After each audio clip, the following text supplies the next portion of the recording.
Imagine this. You pour years of your life, your sweat, your absolute passion into building a successful business, only to have the whole thing threatened, just like that. For so many small business owners, this isn't just some bad dream, it's a very, very real fear. So today, we're going to dive into the super important legal idea called premium, and more importantly, how you can protect the value you've worked so incredibly hard to create. I mean, just think about that for a second. 7 years. That's 7 years of waking up early, staying up late, building a base of customers who love what you do, turning a forgotten corner into a neighborhood gem. Can all of that value, all that effort really just vanish when your lease is up? Well, this is the exact nightmare a baker named Mr. Kim found himself in. Can you believe it? Those were the actual shocking words from his landlord. After 7 years of building this amazing bakery, Mr. Kim finds a new person, all ready to take over and pay for the value he created. But his landlord? Nope, he had other ideas. So let's break down this real-life legal fight, all based on actual court cases, so you can understand what your rights really are. Okay, let's get right into the story. So, meet Mr. Kim.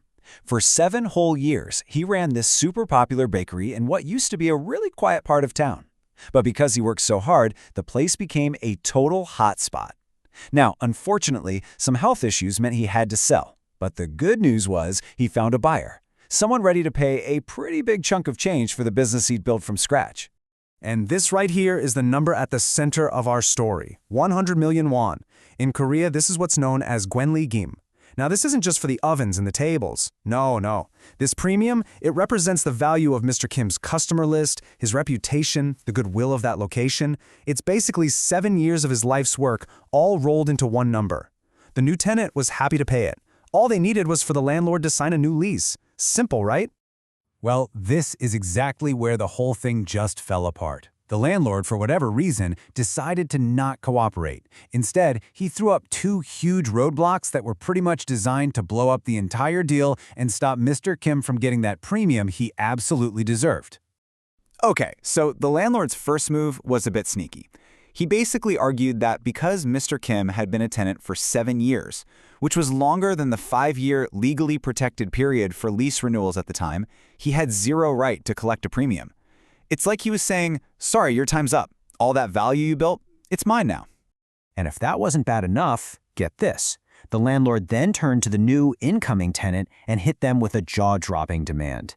A 50% increase in both the rent and the security deposit. A 50% hike.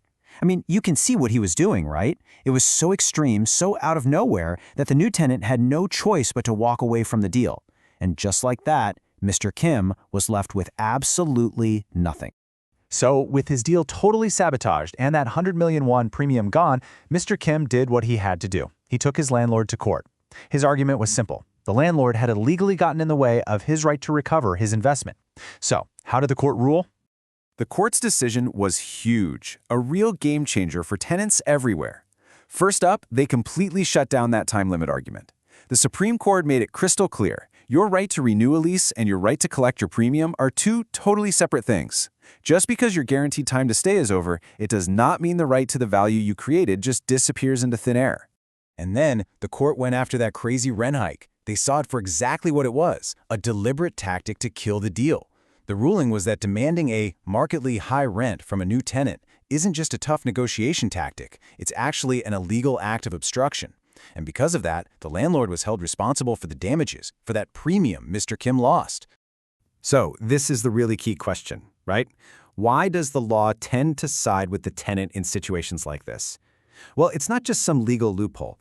It's all about a fundamental principle of fairness that's literally written into the law. You see, at its very core, the law gets it. It understands that this premium, this gweon ligum, is the direct result of the tenant's hard work. You're the one who built the brand, you attracted the customers, you made the location valuable. The law sees this value as your property, not something the landlord gets to just take for free when you leave. So let's just quickly recap this legal shield that you have. First, that premium value is yours because it comes from your labor. Simple as that. Second, your right to get paid for that value is completely separate from how long you've been in the lease. And third, and this is a big one, the law has a common sense filter. A landlord cannot use unreasonable tricks, like a ridiculous rent hike, to stop you from cashing in on that value. Okay, now for what might be the most important part of this whole thing.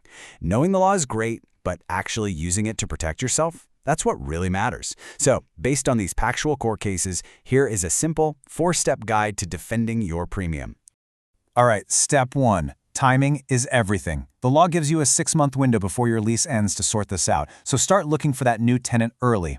Step 2. Document every single thing. I'm talking texts, emails, and especially certified mail. You need a paper trail. It's like gold in court.